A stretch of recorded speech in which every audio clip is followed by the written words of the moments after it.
Hello friends, welcome to Amor mathematics. Amor mathematics में आप सबका स्वागत है। गाइज, आज हम पढ़ने वाले हैं लूसेंट सामान्य ज्ञान। ठीक है, बहुत इंपॉर्टेंट बुक है गाइज।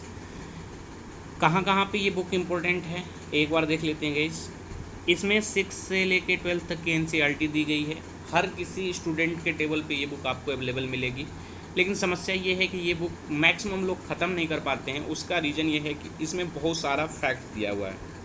इतने फैक्ट्स दिए हुए हैं कि जब भी आप इसे पढ़ते हो तो नींद आने लगती है। तो बहुत से आप में से बहुत ऐसे लोग होंगे जिनसे लूसेंट आज तक ख़त्म नहीं हुई होगी। तो आज से हम स्टार्ट करते हैं लूसेंट को, और आज हम देखेंगे प्राचीन भारत का इतिहास, और पूरा प्राचीन भारत का इतिहास हम इसमें कवर करेंगे। लूसेंट किस किस एग्ज़ाम के लिए बेनिफिशियल है ये देख लेते हैं गाइस।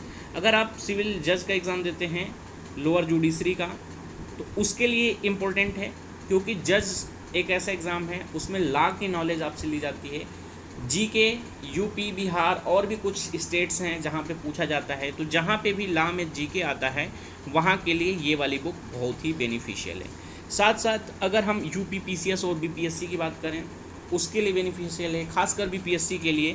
अगर आप बीपीएससी का एग्ज़ाम देने वाले हैं तो आप मान के चलो कि 70 से 80 क्वेश्चन आपके लूसेंट से आते हैं, लूसेंट जीके से आते हैं।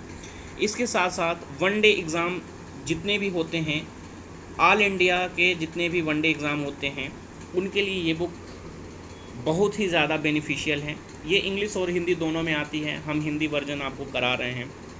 ठीक है, तो सेंट्रल गवर्नमेंट के जो भी एग्ज़ाम है प्लस स्टेट गवर्नमेंट के एग्ज़ाम, उसके लिए बेनिफिशियल है। सेंट्रल गवर्नमेंट में अगर हम बात करें तो एसएससी और रेलवे।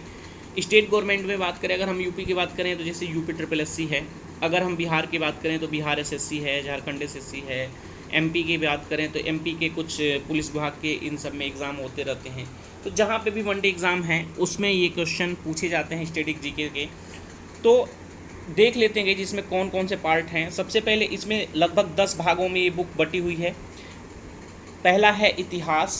इतिहास 4 भागों में बटा हुआ है: प्राचीन भारत का इतिहास, मध्यकालीन भारत का इतिहास, आधुनिक भारत का इतिहास, और चौथा है विश्व का इतिहास।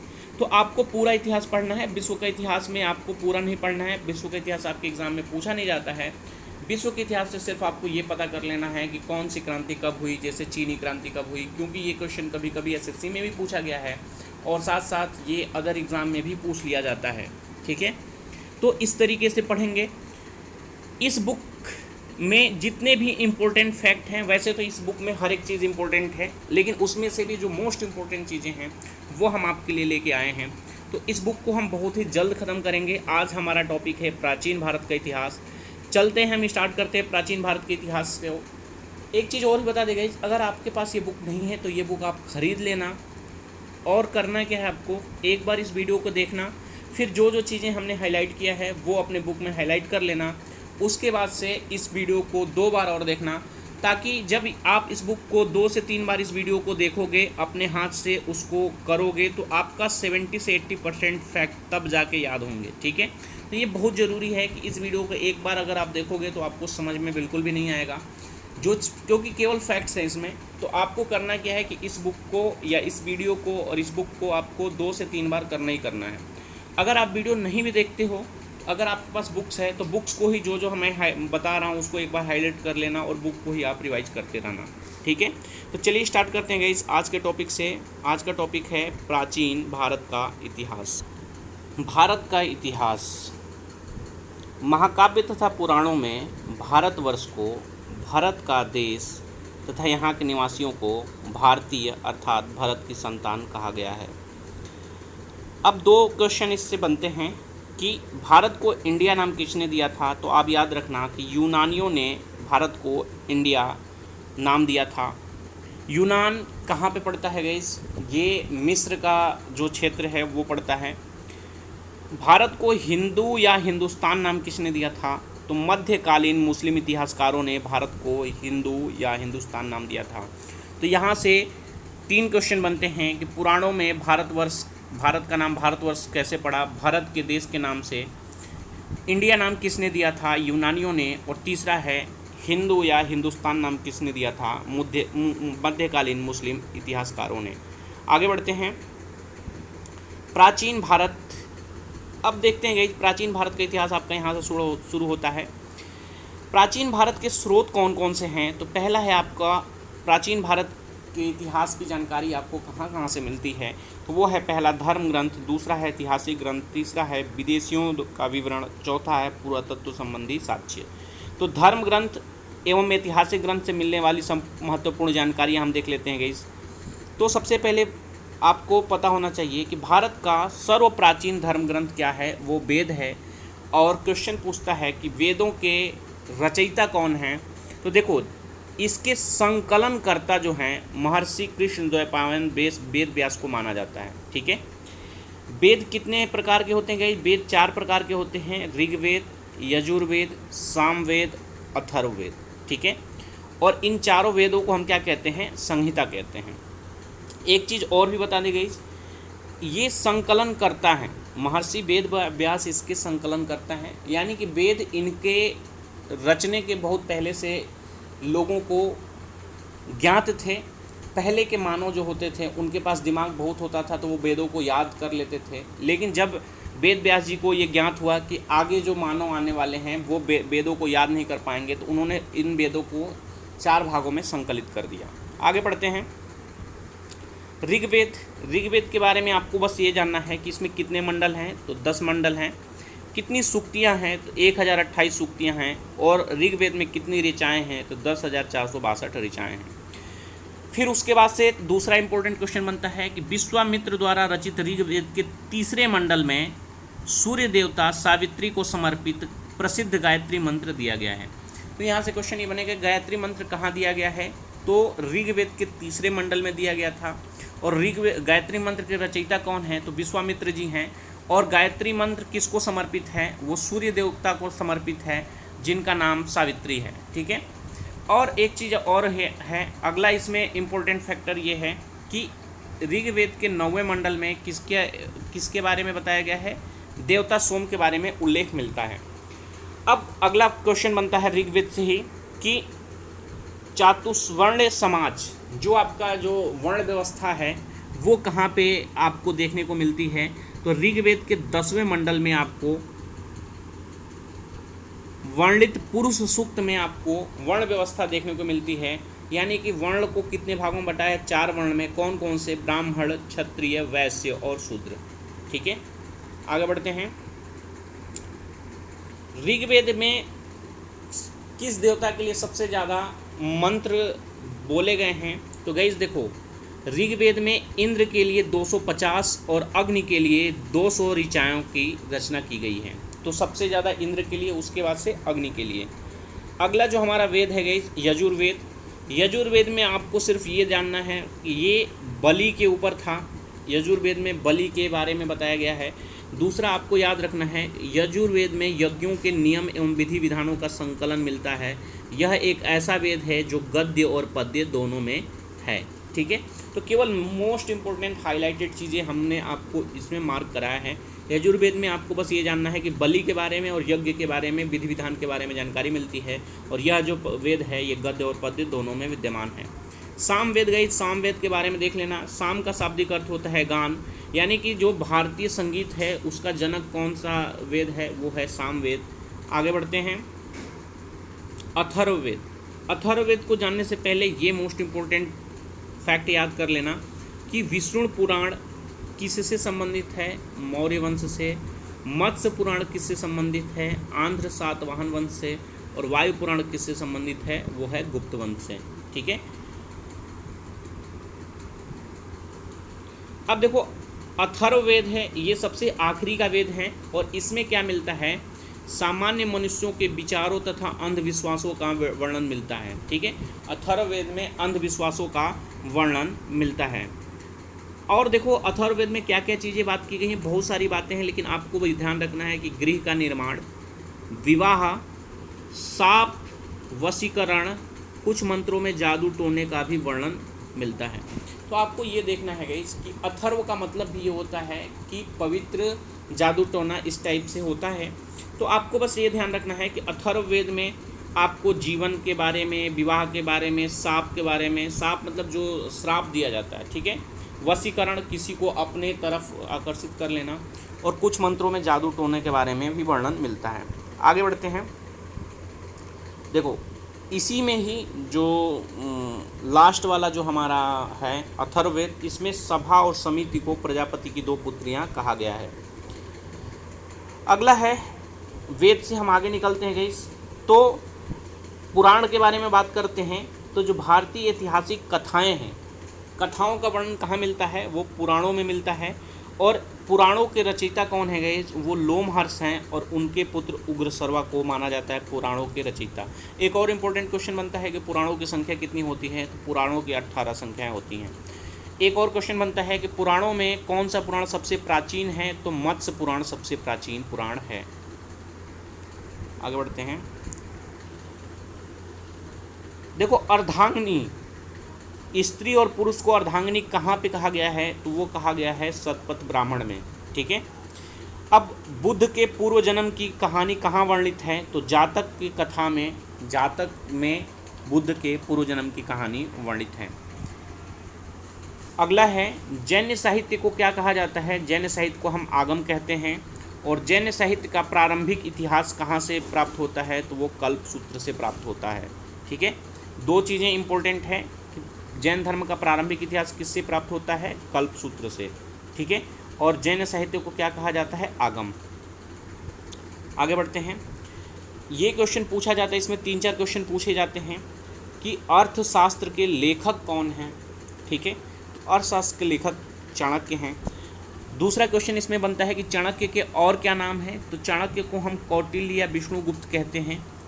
दूसरी बात, अर्थशास्त्र में मौर्यकालीन इतिहास की जानकारी मिलती है, क्योंकि जो चाणक्य थे वो क्या थे, मौर्य साम्राज्य को स्थापित करने में इनकी अहम भूमिका थी। और ये मौर्य साम्राज्य में चंद्रगुप्त मौर्य के सेनापति थे।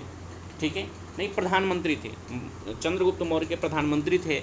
और इन्होंने घानानंद के युद्ध में बहुत ही ज़्यादा मदद की थी चंद्रगुप्त मौर्य की। आगे बढ़ते हैं गाइस। अगला इम्पोर्टेंट फैक्ट है कल्हड़ द्वारा रचित राजतरंगिणी। तो पहला क्वेश्चन तो यही बनता है कि राजतरंगिणी की रचना किसने की है, तो आपको याद रखना है कल्हड़ ने की है। और राजतरंगिणी में किसके बारे में बताया गया है, तो गाइस कश्मीर के इतिहास के बारे में बताया गया है। ठीक है। अगला है अष्टाध्यायी। पहला क्वेश्चन ये बनता है अष्टाध्यायी के लेखक कौन हैं, तो उसके लेखक हैं पाणिनि। और दूसरा क्वेश्चन बनता है कि अष्टाध्यायी क्या है, तो गाइस ये व्याकरण की पुस्तक है, संस्कृत भाषा व्याकरण की ये प्रथम पुस्तक है। ठीक है। दूसरा क्वेश्चन बनता है कि पतंजलि किसके पुरोहित थे, तो ये पुष्यमित्र शुंग के पुरोहित थे। जब ब्राह्मण साम्राज्य आगे हम पढ़ेंगे तो उसमें देखेंगे पतंजलि पुष्यमित्र शुंग के पुरोहित थे।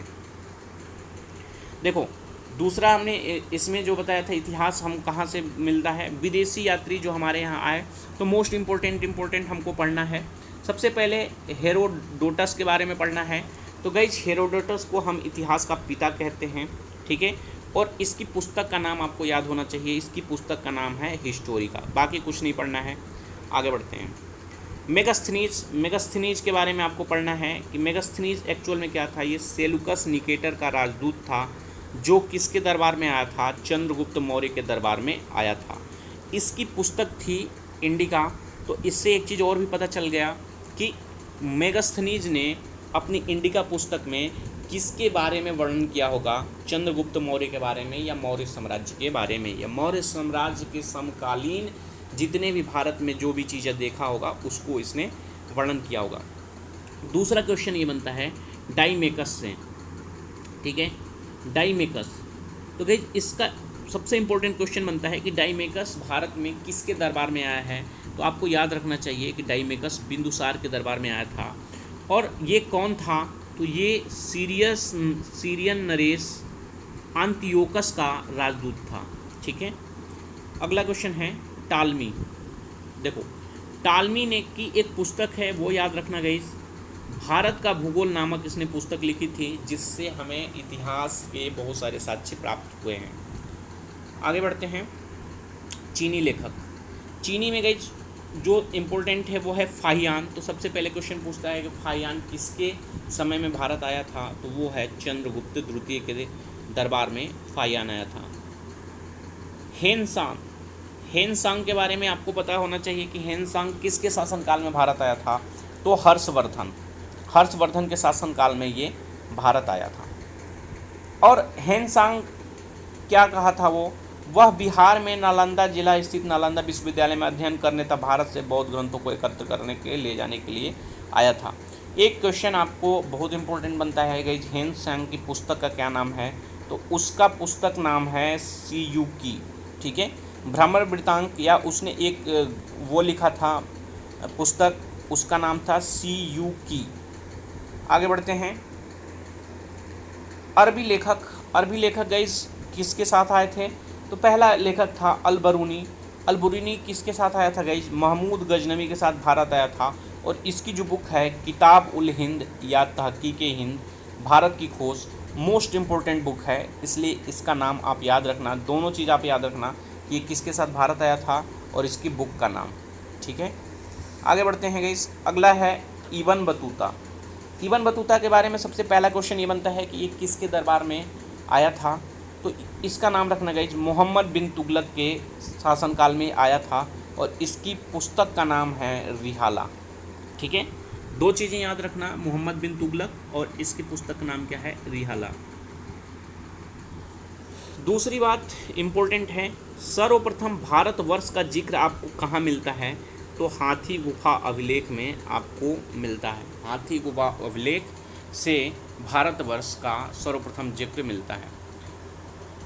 सर्वप्रथम हुंड जो आक्रमण हुए थे भारत में, सर्वप्रथम होने वाले हुंड आक्रमण की जानकारी आपको कहाँ से मिलती है, तो भीतरी स्तंभ लेख से प्राप्त होती है, ठीक है।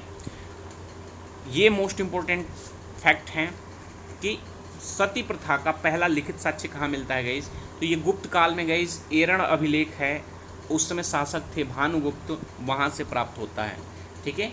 एरण अभिलेख भानुगुप्त थे। आगे हम इसको और भी डिटेल में देखेंगे सती प्रथा के बारे में। देखो अगला क्वेश्चन बनता है, सर्वप्रथम सिक्कों पर लेख लिखने का कार्य किसने प्रारंभ किया, तो ये कार्य प्रारंभ किया था यवन शासकों ने। कहाँ पर रोमन सिक्के प्राप्त हुए हैं, तो गाइस अरिकमेडु पोडिचेरी के निकट से रोमन सिक्के प्राप्त हुए हैं, ठीक है। आगे बढ़ते हैं। देखो अभिलेख से क्वेश्चन बहुत ही इंपॉर्टेंट आता है। हाथी गुफा अभिलेख, इसका किसके शासक कौन था गाइस, कलिंगराज खारवेल, ठीक है, कलिंगराज खारवेल। कभी कभी क्वेश्चन पूछता है कि खारवेल कहाँ का शासक था, तो वो कलिंग का शासक था। जूनागढ़ गिरनार अभिलेख किसने बनवाया था, रुद्रदमन प्रथम ने, ठीक है। और प्रयाग स्तंभ लेख किसने बनाया था, समुद्रगुप्त ने। ये तीनों याद रखना गाइस, कौन कौन से, हाथी गुफा अभिलेख किसने बनाया था, कलिंगराज खारवेल ने। जूनागढ़ गिरनार अभिलेख किसने बनाया था, रुद्रदमन प्रथम ने।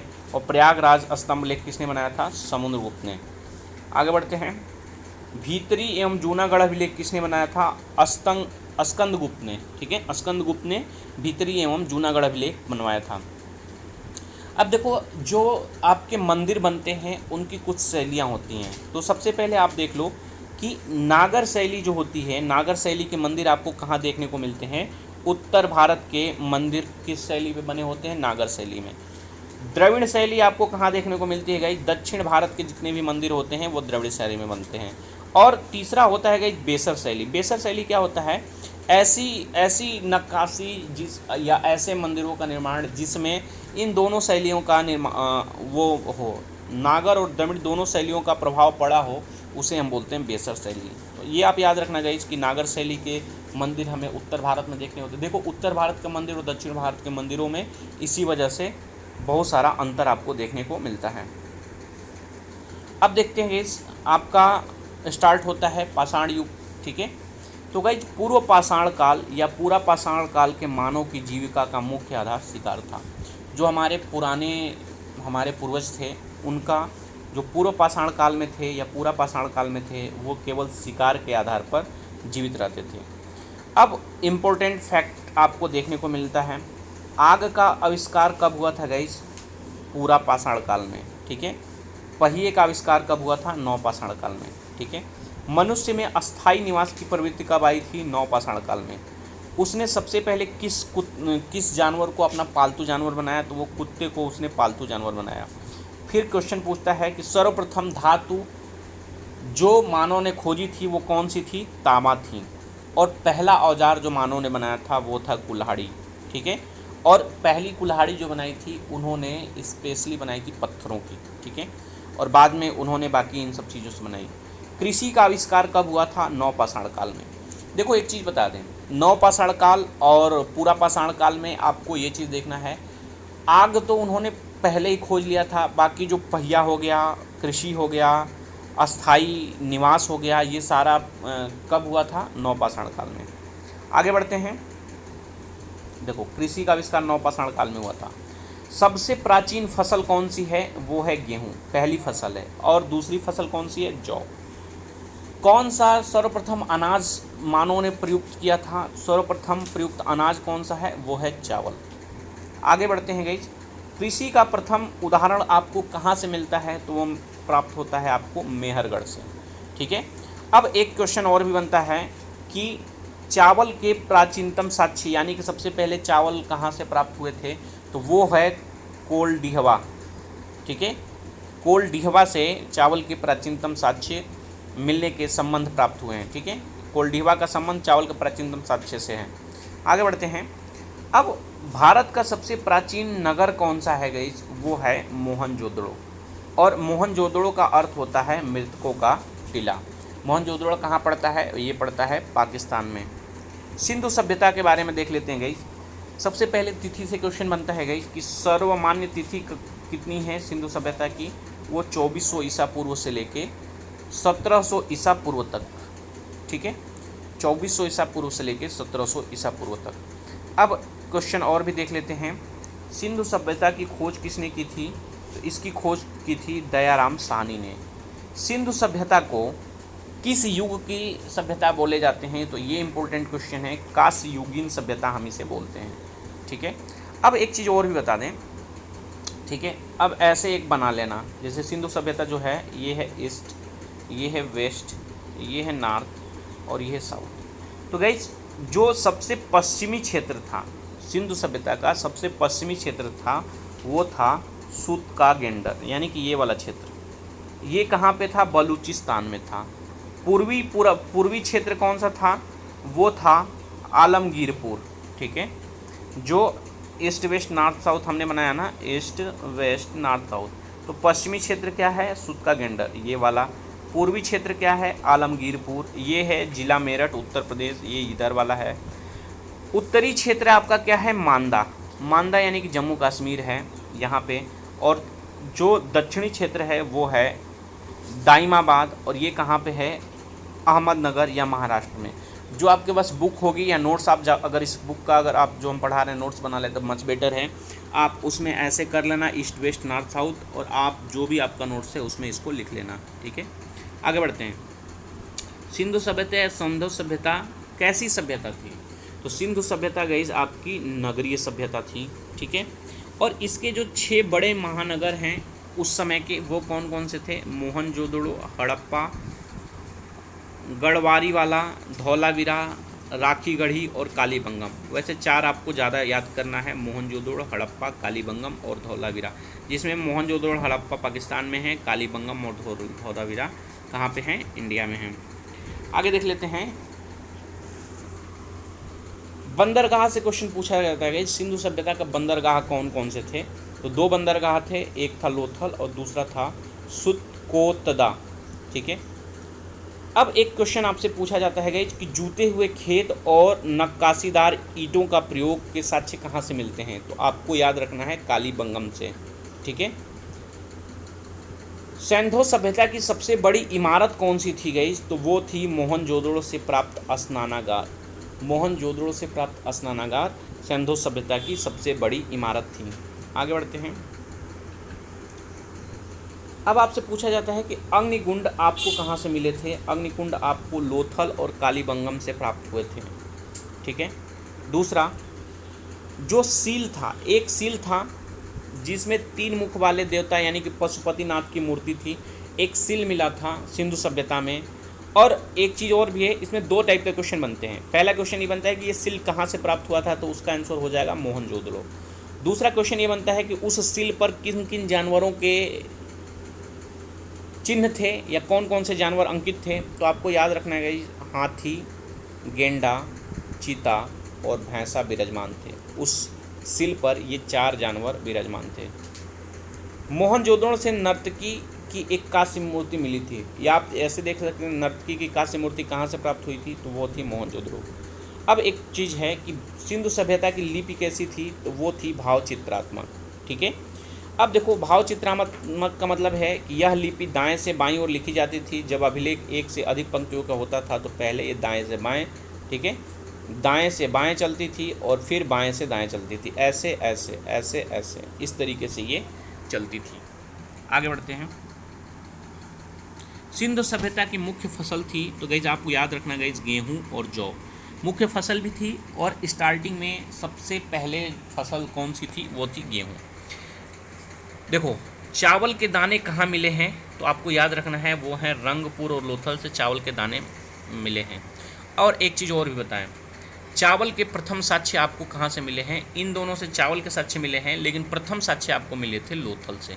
ठीक है, और आपको ये भी जानना होगा कि लोथल और रंगपुर दोनों कहाँ पे हैं, ये गुजरात के दोनों ही गुजरात में हैं। ठीक है, तो आपको ये भी ऑप्शन में आ सकता है कि चावल कहाँ से मिला था, तो आप बोल सकते हैं गुजरात से।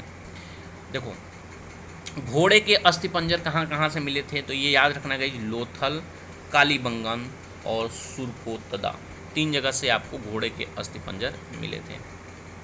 देखो एक क्वेश्चन बनता है कि किसने हड़प्पा और मोहनजोदड़ो को जुड़वा राजधानी बोला है, तो उसका नाम है पिग्गट।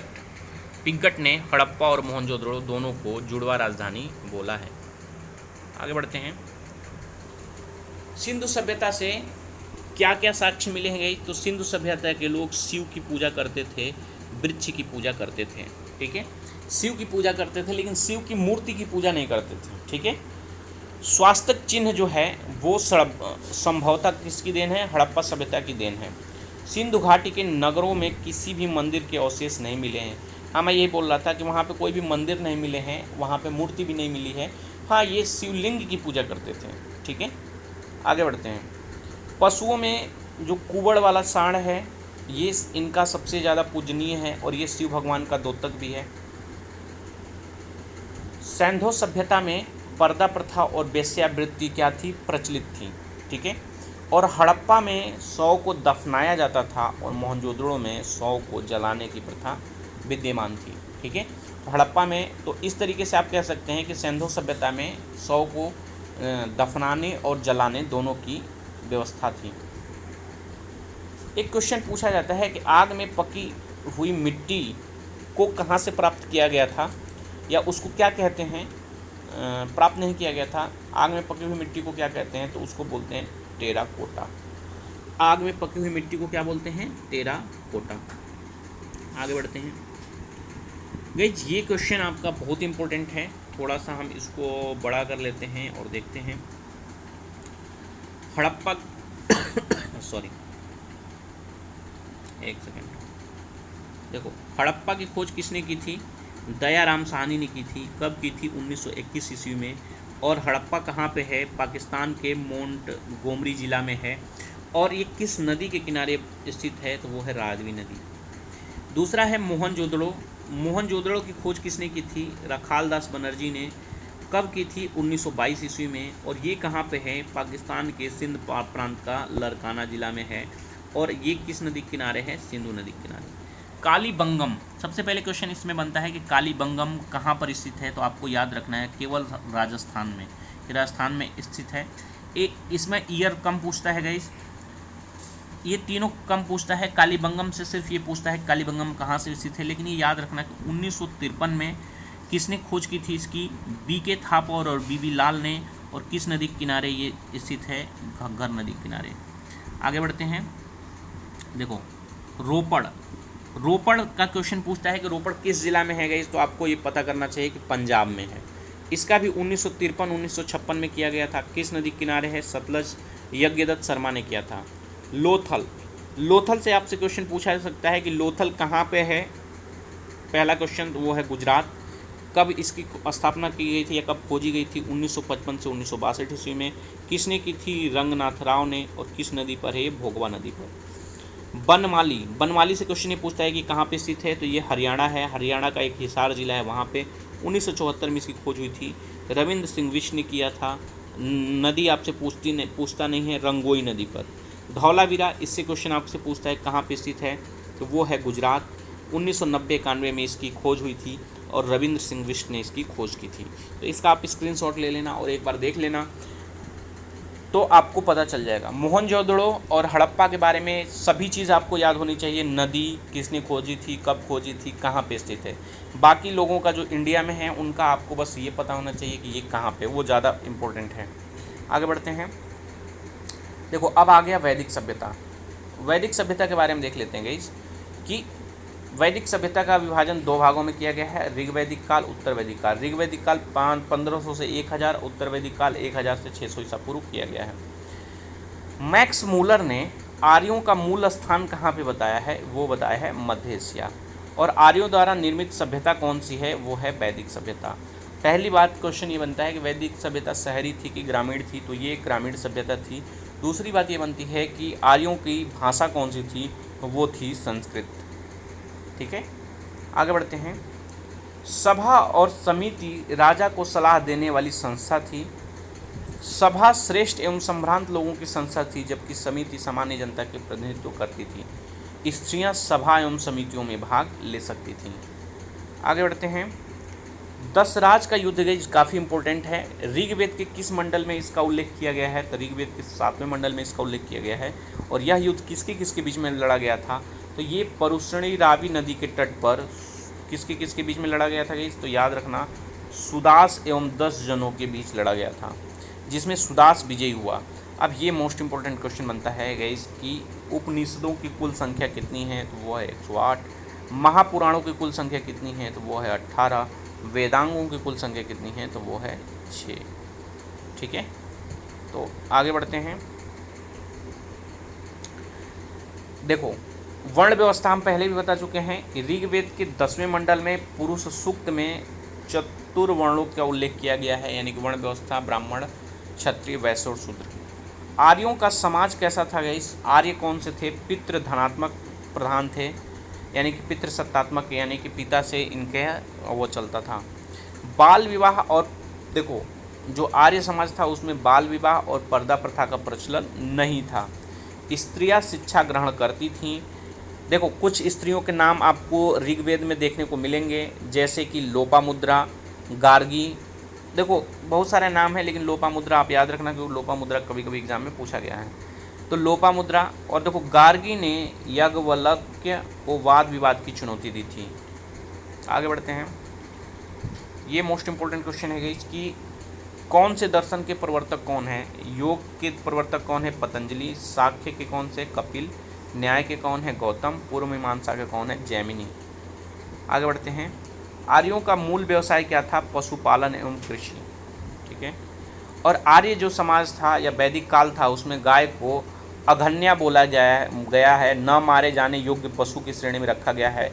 और गाय की अगर कोई हत्या करता है या गाय को चोट पहुंचाता है तो उसे मृत्यु दंड तक का प्रावधान था इसमें। आगे बढ़ते हैं। आर्यों का प्रिय पशु कौन सा था? वो था घोड़ा। सर्वाधिक प्रिय देवता कौन से थे इनके? इंद्र थे। आर्यों द्वारा खोजी गई धातु कौन सी थी? लोहा। आपको ये चीज़ पता होगा कि उसमें कौन सी थी, आप कमेंट करके बताना। ठीक है, उस समय जो सैंधव सभ्यता के लोग थे उन्हें लोहे का ज्ञात नहीं था, इसलिए वो तलवार उलवार नहीं जानते थे। ये खोज किसने की थी? ये खोजी थी वैदिक काल में आर्यों ने। ठीक है, और लेन देन के लिए किस चीज़ का प्रयोग करते थे? वस्तु विनिमय प्रणाली का प्रयोग करते हैं। वस्तु विनिमय प्रणाली का मतलब ये है कि हमने आपको चावल दे दिया, आपने हमको गेहूँ दे दिया, या आपने हमें आटा दे दिया। हमारे पास चावल नहीं, हमारे पास चावल है, आपके पास आटा है, तो हम अपने वस्तु आपको दे देंगे, आपकी वस्तु हम ले लेंगे, उसको बोलते हैं वस्तु विनिमय की प्रणाली। मनुष्य एवं देवता के बीच मध्यस्थ की भूमिका निभाने वाले देवते का नाम क्या था? अग्नि। ये मोस्ट इंपॉर्टेंट है गाइस कि अग्नि की पूजा करते थे, कि वो मनुष्य और देवताओं के बीच में वो करते थे। ऋग्वेद में नदियों में किस नदी की सबसे महत्वपूर्ण भूमिका थी? वो नदी थी सरस्वती की सबसे महत्वपूर्ण तथा पवित्र नदी मानी गई है। अब क्वेश्चन ये बनता है कि गंगा नदी का कितनी बार ऋग्वेद में प्रयोग हुआ है? तो गंगा नदी का मात्र 1 बार प्रयोग हुआ है। यमुना नदी का 3 बार प्रयोग हुआ है और सिंधु नदी का उल्लेख सर्वाधिक बार हुआ है। सिंधु नदी का उल्लेख सर्वाधिक बार हुआ है। आगे बढ़ते हैं। अब देखो गाइस, कुछ वैदिक ऋग्वैदिक कालीन नदियाँ थीं, उनके बारे में उनका प्राचीन नाम, नवीन नाम। तो बितात्सा नदी किसको बोलते हैं? झेलम को। आस्किनी किसको बोलते हैं? चिनाब को। परुष्णी किसको बोलते हैं? रावी को। सतुद्री सतलज को। और विपाशा व्यास नदी को। अगला क्वेश्चन है, ऋग्वैदिक देवता किससे किससे संबंधित है? इंद्र गाइस, इंद्र ये युद्ध के नेता थे और वर्षा के देवता थे। अग्नि देवता और मनुष्यों के बीच मध्यस्थता स्थापित करती थी। देखो ये क्वेश्चन पूछा गया। दो किसके हैं? आकाश के देवता थे और सबसे प्राचीन देवता थे। मतलब आपसे पूछा जाए कि ऋग्वैदिक काल में सबसे प्राचीन देवता कौन है, तो दो। सोम किसके देवता थे? वनस्पति के देवता थे। और विष्णु जो थे विश्व के संरक्षक एवं पालनकर्ता थे। ठीक है, आगे बढ़ते हैं। क्वेश्चन ये मोस्ट इंपोर्टेंट पूछा जाता है कि सत्यमेव जयते कहाँ से लिया गया है? तो ये लिया गया है मुंडकोपनिषद से लिया गया है। अब देखो यहाँ से एक क्वेश्चन बनता है कि जो गायत्री मंत्र है वो किस देवता को संबोधित करता है? तो सावित्री देवता, ये सूर्य देवता है। और गायत्री मंत्र का संबंध किससे है? तो वो ऋग्वेद से है। गायत्री मंत्र का संबंध किससे है? तो ऋग्वेद से है। और गायत्री मंत्र किसने बनवाया था? विश्वामित्र ने गायत्री मंत्र की रचना की थी। ठीक है, महाकाव्य कितने गए? महाकाव्य 2 हैं, महाभारत और रामायण। महाभारत का पुराना नाम क्या है? तो वो है जय संहिता, और यह विश्व का सबसे बड़ा महाकाव्य है। आगे बढ़ते हैं। अब देखो गाइस, जो पहले लगभग 16 बुद्ध के समय में महाजनपद थे, तो आपको बस पता करना है कि मोस्ट इम्पोर्टेंट महाजनपद कौन कौन से, इससे क्वेश्चन पूछे जाते हैं। जो अंग महाजनपद है इसका क्षेत्र कौन सा है? भागलपुर, मुंगेर बिहार में। और राजधानी कौन सी है? चंपा, सॉरी। दूसरा है मगध। मगध कौन सा क्षेत्र है? पटना, गया, ये भी बिहार में ही है। और इसकी राजधानी पहले गिरिब्रज थी, बाद में राजगिरी। ठीक है। तीसरा है काशी। काशी वाराणसी के आसपास का क्षेत्र है उत्तर प्रदेश में, इसकी राजधानी वाराणसी थी। वत्स, वत्स इलाहाबाद के आसपास का क्षेत्र है और इसको बोलते हैं कौशाम्बी, इसकी राजधानी कौशाम्बी थी। कौशल, कौशल की राजधानी श्रावस्ती थी और ये फैजाबाद उत्तर प्रदेश के आसपास का क्षेत्र है। देखो कौशल नरेश जो भगवान राम के पूर्वजों के लिए यूज होता था। अवंती, अवंती गई उज्जैन, महिष्मती, ये महिष्मती मूवी आप देखे होंगे बाहुबली, उसमें यूज हुआ है। मालवा, ये मध्य प्रदेश के बारे में है। मल्ल, ये क्या है? कुशावती, देवरिया के आसपास है, कुशीनगर के आसपास का क्षेत्र है। भगवान गौतम बुद्ध की यहाँ पे कुशीनगर में क्या हुई थी? मौत हुई थी। देखो कुरुक्षेत्र, इंद्रप्रस्थ, ये सारी चीज़ें अपने मूवी और बाकी चीज़ें, ये क्षेत्र कौन कौन सा है? ये क्षेत्र है आपका दिल्ली, मेरठ और हरियाणा का कुछ क्षेत्र। सूरसेन, सूरसेन गई मथुरा को बोलते हैं, उसकी राजधानी मथुरा थी इस राज्य की, और मथुरा उत्तर प्रदेश में पड़ता है। ठीक है। अस्मक, इसकी राजधानी कौन सी? पोटली या पोतन थी। और एक चीज़ है, ये मोस्ट इंपॉर्टेंट है क्योंकि दक्षिण भारत का एकमात्र जनपद है और ये गोदावरी नदी क्षेत्र में स्थित है। गंधार, गंधार कहाँ पे? तक्षशिला में इसकी राजधानी थी। और रावलपिंडी एवं पेशावर पाकिस्तान में। एक क्वेश्चन मोस्ट इंपॉर्टेंट बनता है कि महाजनपदों की संख्या कितनी थी?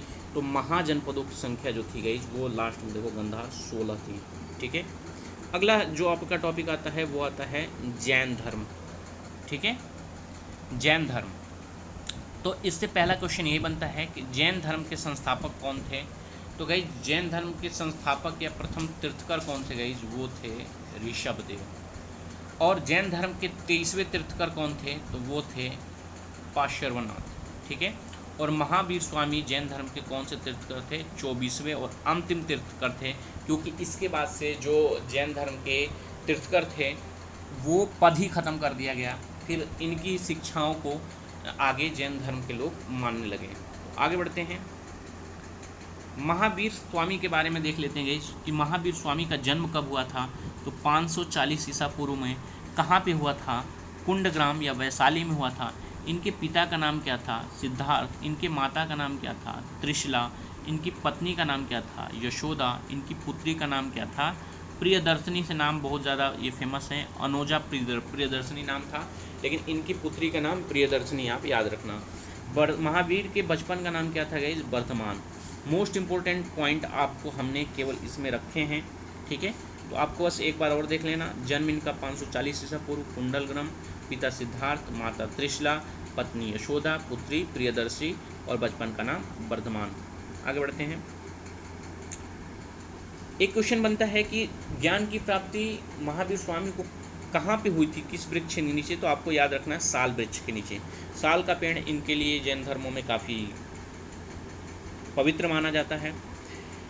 महावीर स्वामी ने अपना जो उपदेश हुआ था वो किस भाषा में दिया है? तो गाइज वो प्राकृत भाषा में दिए हैं, अर्धमागधी भाषा में उन्होंने सारे उपदेश दिए हैं। अब दूसरा है, महावीर के प्रथम अनुयायी कौन थे? महावीर स्वामी के प्रथम अनुयायी कौन थे? तो गाइज उनके जो दामाद थे, यानी कि प्रियदर्शी के पति थे, जिनका नाम जामिल था, वही महावीर स्वामी के पहले अनुयायी थे या पहले उनके शिष्य थे। प्रथम जैन भिक्षुणी कौन थे? कौन महिला थी जिसने सबसे पहले जैन धर्म की शिक्षा ली? तो वो थी गाइज दधिवाहन की पुत्री चंपा। बस आप याद रखना गाइज कि प्रथम जैन भिक्षुणी कौन थी? वो थी चंपा। अब देखो ये क्वेश्चन बहुत ही इंपॉर्टेंट है गाइज कि जो तीर्थकर हैं उनका प्रतीक चिन्ह कौन कौन सा है? तो आपको सबका नहीं याद रखना है। ऋषभ देव का याद रखना है, जो प्रथम है, इनका साढ़ था। एक अरिष्ट नेमि का याद रखना है, ये 22वें थे, इनका शंख था। पार्श्वनाथ 23वें थे, इनका सर्प था।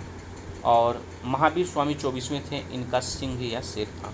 दूसरी बात, दो जैन धर्म के ऐसे तीर्थकर हुए थे, कौन कौन से? एक पहले ऋषभ देव और एक अरिष्ट नेमि जो 22वें हैं।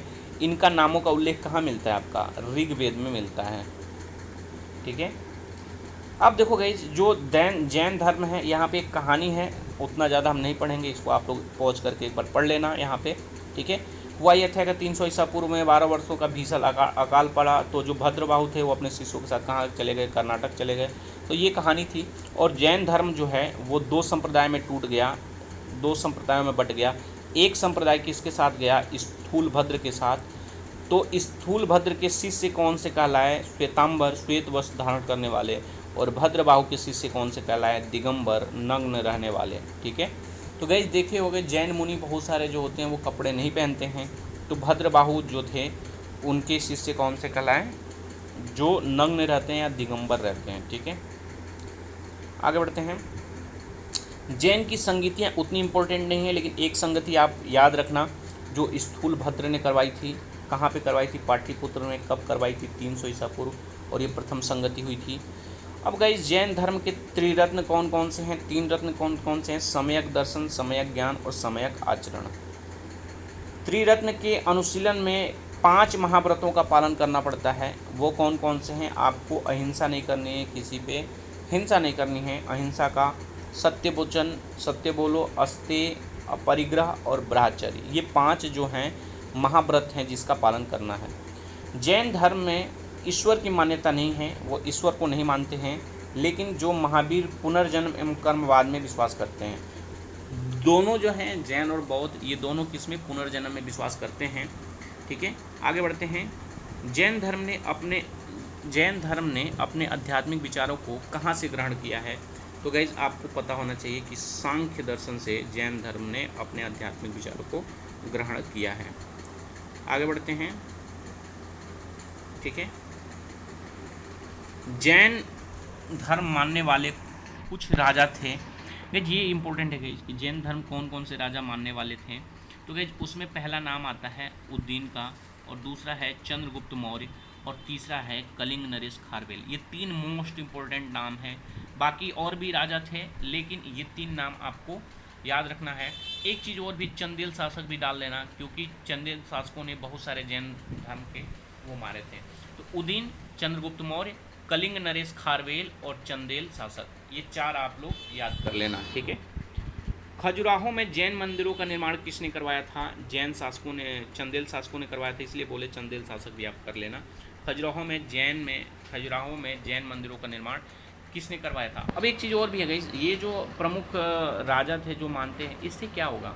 मान लो आपके एग्ज़ाम में कभी कोई जैन मंदिर के बारे में पूछ दिया, अगर इनमें से कोई नाम रहे और आपको वो क्वेश्चन अटेम्प्ट करना है तो आपका आंसर सही बैठ सकता है, अगर इनमें से केवल एक ही नाम रहे तो। ठीक है, आगे बढ़ते हैं। जैन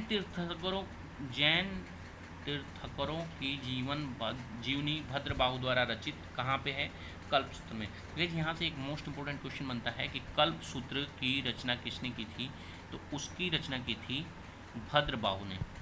ठीक है, 72 वर्ष की आयु में महावीर स्वामी की मृत्यु कब हुई थी? अब एक चीज़ क्वेश्चन इसमें सबसे इंपॉर्टेंट क्वेश्चन बनता है कि महावीर स्वामी की मृत्यु कब हुई थी? तो गाइस वो आपको याद रखना है 468 ईसा पूर्व में। ठीक है, और दूसरा क्वेश्चन बनता है कि कहाँ हुई थी? तो वो हुई थी पावापुरी में। ठीक है, कितने वर्ष की आयु पे हुई थी? तो वो हुई थी 72 वर्ष की आयु में।